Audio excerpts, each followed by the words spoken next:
Hey there, I'm Vinicius Rodrigues from DocuSign University team, and welcome to one more trainer tip. We recently published a video that introduced you to DocuSign Workflow Builder. Now, I'd like to talk about some actions that Workflow Builder allows and how to use them into your workflow. Let's explore it together.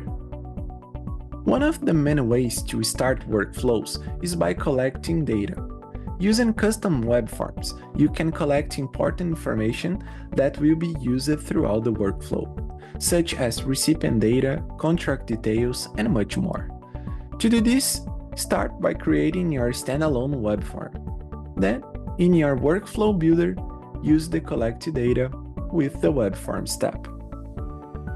How about verifying a recipient's identity before starting the signing process? With the Verify Someone's Identity step, you can choose your preferred identity verification method. If you intend to use this step, you can obtain the necessary recipient information and use it later in your workflow. Do you have different possibilities in your workflow scenario? No problem. With simple or multi-branching rules, you can create different paths according to your need. You can also split paths into multiple branchings that run concurrently. Use the parallel branching step when you want your approves, reviews, or other tasks to run in parallel rather than sequentially. How about generating a customized document from the information you gathered in the previous step? Forget about adding blank rows in the middle of your document and adding text field over it. With this step, you can create a professional-looking document, adding the information in the required spot and using the same font as your document. An alternative to this step is to use Prepare Signature templates when you intend to use static documents or don't plan to map fields. After gathering the information and generating your document, it's time to send it for signature. This step will automate the entire signing process and eliminate the manual effort required to generate each envelope individually. Finally, how about saving a copy of all your documents directly to your cloud storage service? With just a few clicks, you can automate this entire process, eliminating the need for manual downloading and uploading. Visit our App Center to check all available extensions.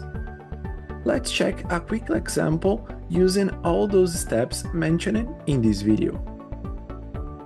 We begin with the Collect Data with the Web Forms tab, where the account executive will initiate the process with the customer data.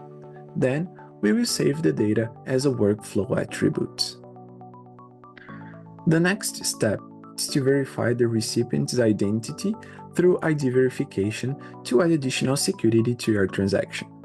To ensure we will continue the workflow only when we can validate the customer, a simple branching rule step was added, creating two paths based on whether the customer can be validated.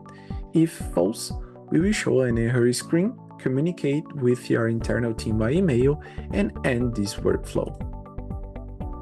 However, if you can validate the customer, we can proceed to create a customized document using the data collected in the web form at the beginning and during the Verify Identity step. Finally, we will send this document to the customer for signature.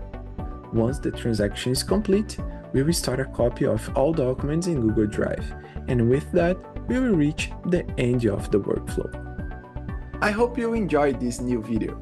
For more product knowledge and trainer tips just like this one, register to one of our live sessions available at dsucustomers.docusign.com, including sessions in English. See you in the next video.